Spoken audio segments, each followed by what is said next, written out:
Selamat pagi, Bapak Ibu. Salam sejahtera di dalam Tuhan Yesus Kristus. Semoga Bapak Ibu semua sehat. Bapak Ibu, dalam kehidupan ini ada orang-orang yang berpikir secara fatalistik. Apa itu fatalistik? Orang-orang yang percaya dan berpikir bahwa hidup ini ditakdirkan oleh Tuhan. Hidup ini ditakdirkan oleh Tuhan dan kita nggak bisa mengubah takdir itu. Kalau saya ini ditakdirkan sebagai orang miskin sejak lahir. Saya ini ditakdirkan jadi orang susah sejak lahir. Ini pemikiran-pemikiran fatalistik. Apakah demikian di dalam kehidupan kekristenan? Apakah Tuhan memang merancangkan hidup orang untuk susah, merancangkan hidup orang untuk miskin? Tidak. Saya percaya hidup ini tidak dirancangkan demikian oleh Tuhan. Firman Tuhan berkata bahwa Tuhan punya rancangan damai sejahtera.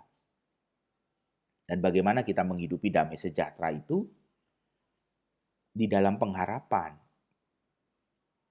Bukan menjadi orang yang berpikir dengan takdir lalu menyerah dengan takdir. Sebuah hal yang berbeda. Damai sejahtera itu membawa kita hidup di dalam pengharapan, di dalam perjuangan, dalam nilai-nilai yang positif untuk mengatasi segala rasa takut, bukan menyerah. Bukan menyerah dengan situasi kehidupan kita, lalu mengatakan bahwa itu takdir, dan takdir itu kejam. Biar saja takdir itu kejam hanya menurut lagu Desy Ratnasari, lagu zaman dulu.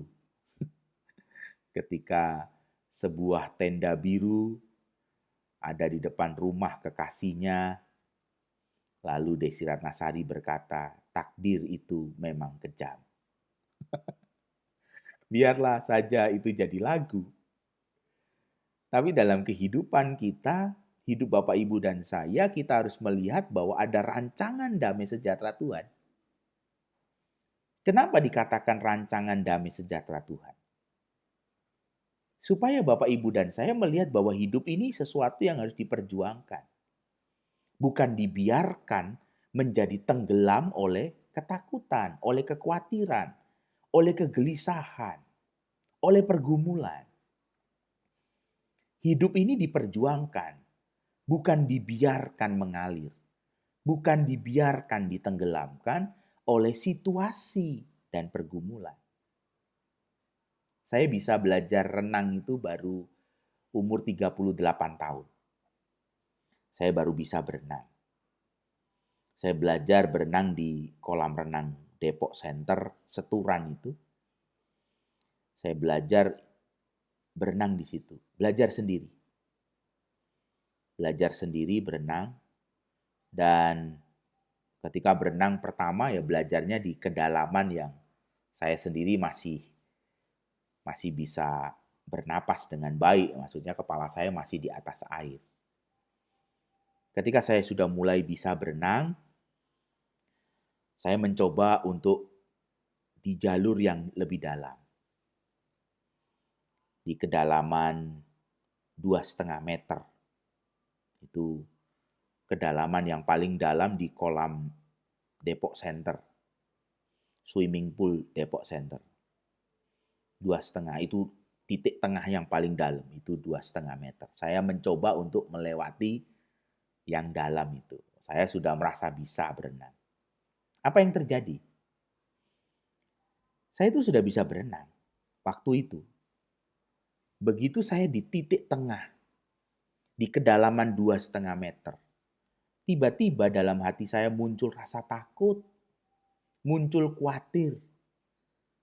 Saya yang sebelumnya sudah bisa berenang dari tepi sampai ke tengah itu, saya sudah bisa berenang.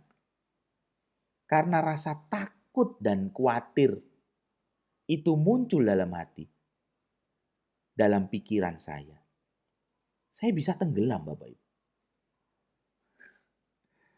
Saya tenggelam sekalipun saya bergerak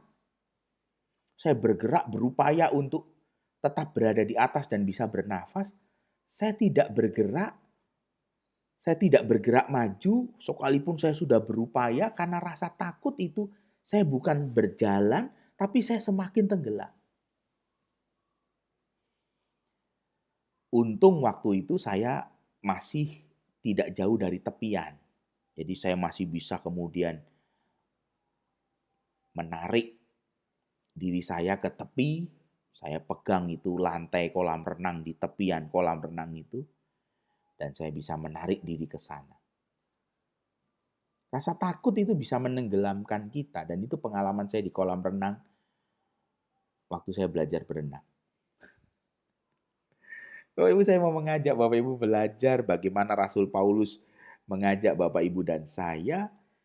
Tidak seharusnya kita ditenggelamkan oleh kekhawatiran, tidak seharusnya hidup kita di dalam Tuhan Yesus itu ditenggelamkan oleh ketakutan, tetapi hidup di dalam damai sejahtera Allah. Mari kita lihat Filipi pasal 4 ayat 6 dan 7. Janganlah hendaknya kamu khawatir tentang apapun juga, tetapi nyatakanlah dalam segala hal keinginanmu kepada Allah dalam doa dan permohonan dengan ucapan syukur. Damai sejahtera Allah yang melampaui segala akal akan memelihara hati dan pikiranmu dalam Kristus Yesus. Sangat positif sekali apa yang dituliskan oleh Rasul Paulus. Nyatakanlah dalam segala hal keinginanmu kepada Allah dalam doa dan permohonan dengan ucapan syukur. Supaya kekhawatiran itu tidak berkuasa atas hidup kita. Supaya ketakutan tidak berkuasa atas hidup kita. Karena semua itu akan menenggelamkan kita. Sehingga kita tidak bisa melakukan apa-apa lagi. Rasul Paulus mengatakan, biarlah damai sejahtera Allah yang melampaui segala akal memelihara hati dan pikiranmu.